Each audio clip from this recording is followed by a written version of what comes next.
Continuamos aquí en el Expreso, lo había anunciado Barbie, está con nosotros el diputado Sergio Brevalla, que es vicepresidente de la coalición cívica de la legislatura porteña. ¿Qué tal? ¿Cómo te va? Bienvenido. ¿Qué tal? Gracias. Vamos a hablar, nosotros lo anunciamos hace un tiempito, que estábamos comentándolo, el tema del BRT. Así que primero que nada, la primera pregunta, ¿qué es el BRT? Así nos explica a toda la audiencia. Bueno, es un tipo de transporte, generalmente es articulado, público y colectivo, en otros lados son los buses, ¿no? Que tiene un carril exclusivo por el cual funciona como si fuese un trencito que va rápido, que no tiene pérdida de tiempo en la subida y bajada del pasajero y que en varias ciudades del mundo dio resultados, sobre todo por la ausencia del subte o el poco metro, como dicen otras ciudades, ¿no? Valga como ejemplo Colombia, en Bogotá y lo mismo Quito en Ecuador. Estos vehículos de transporte rápido permiten hacerlo de manera terrestre y con GPS que permite además organizar la frecuencia de una manera exacta, como si fuesen trencitos de subte pero por la calle, ¿no? Claro, lo que pasa es que esto hay que verlo en el contexto de lo que son los costos también. Un kilómetro de subte no es lo mismo que un kilómetro de un tren elevado, o la modificación que puede incluir en infraestructura urbana este sistema de buses, que me imagino debe ser mucho menor. Exactamente, es muchísimo más barato, pero además, de todas formas, en las distintas ciudades, el complemento de este tipo de buses es un transporte público con buses más chiquitos todavía, más chiquitos de los que tenemos nosotros. ¿Por qué? Porque esto también tiene que ver con cómo se ocupa la calle. Así que puede ser que no haga falta cambiar los buses en la ciudad de Buenos Aires, pero que esto tenga la restricción de algunos sectores.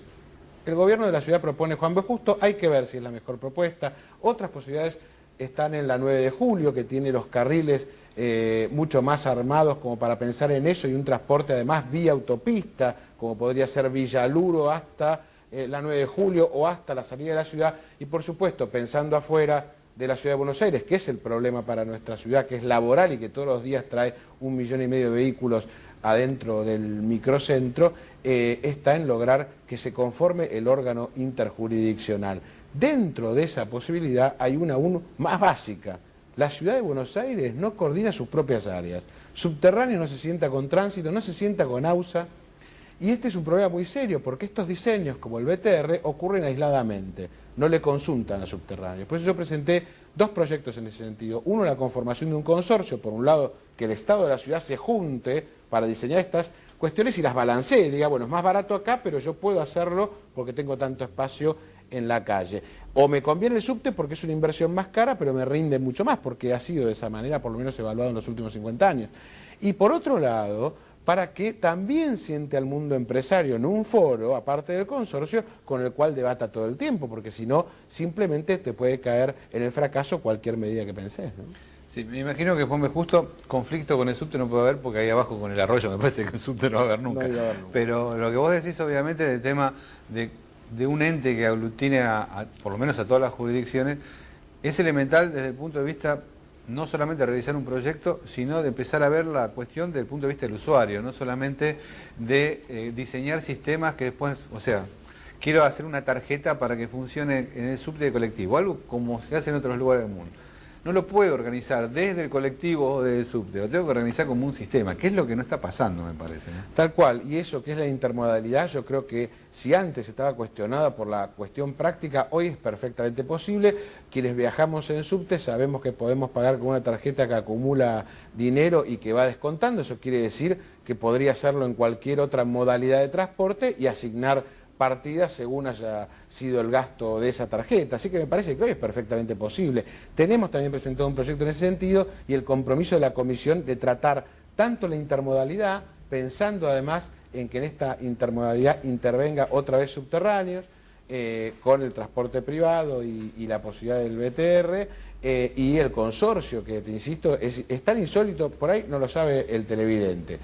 La empresa AUSA es de la ciudad de Buenos Aires, ¿sí? Pero es una sociedad anónima. El mayor accionista es el gobierno. El segundo accionista es Subterráneo de Buenos Aires. Las obras que hace AUSA jamás son consultadas o conversadas con Subterráneos de Buenos Aires y viceversa. Si uno llama al presidente de Subterráneos y le pregunta, le dice que no, que me ha pasado, ¿no? Sí, son esas particularidades que tenemos.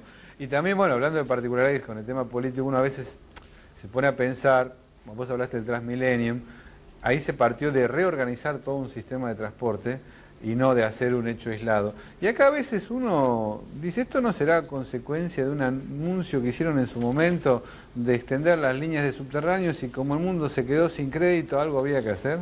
Sí, la verdad que en ese sentido es un poquito entre desesperación e impericia, ¿no? Porque el anuncio de toda la campaña de Macri a que iba a ser 10 kilómetros por año de subte, todos sabíamos que eso era imposible por una cuestión práctica.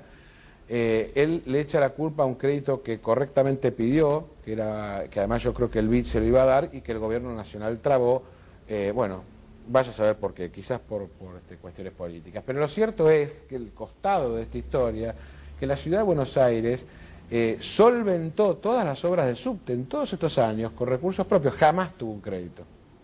Entonces, puede ser que eso le repercuta en la lentitud, pero lo que no puede hacer es suspender las obras y decir, miren el Transmilenio o miren el BTR, qué lindo que está reemplazando el subte, porque como vos bien decías, no reemplaza, complementa en una zona donde no puede haber subte. Las obras de subte tienen que continuar. ¿Tiene la ciudad recursos para eso? Le sobran recursos para eso. Si la ciudad tendría que haber dolarizado su presupuesto, que no todo se dolarizó, del 2001, para que sepa la población, hoy es 5 veces más, lo que significa que le sobra ese dinero para hacerlo. De hecho, este año tenía previsto 700 millones de pesos para realizar las obras. Macri lo descendió a 400 para el año que viene. Nosotros vamos a pelear por incrementarlo y creemos que tienen que trabajar juntos. BTR, subte, carril exclusivo y sentarse con los sectores a seguir diseñando un sistema de transporte público que tiene 50 años, que ocurrió del día a la noche, pensando entre subte y líneas de colectivos que se concesionaban y que ahora merece por lo menos una estrategia a 10, 20 años pensada con todos. Mira, estamos quedando sin tiempo, pero vamos a volver a hablar de este tema porque yo creo que lo importante es que se empezó a priorizar el transporte público o a empezar la discusión de transporte público sobre el automóvil. Mal que les pese a todo lo que usamos automóviles, esta ciudad así colapsa con todos los autos. ¿No te parece? Realmente. Bueno, nosotros hacemos una pausa y ya volvemos. Muchas gracias.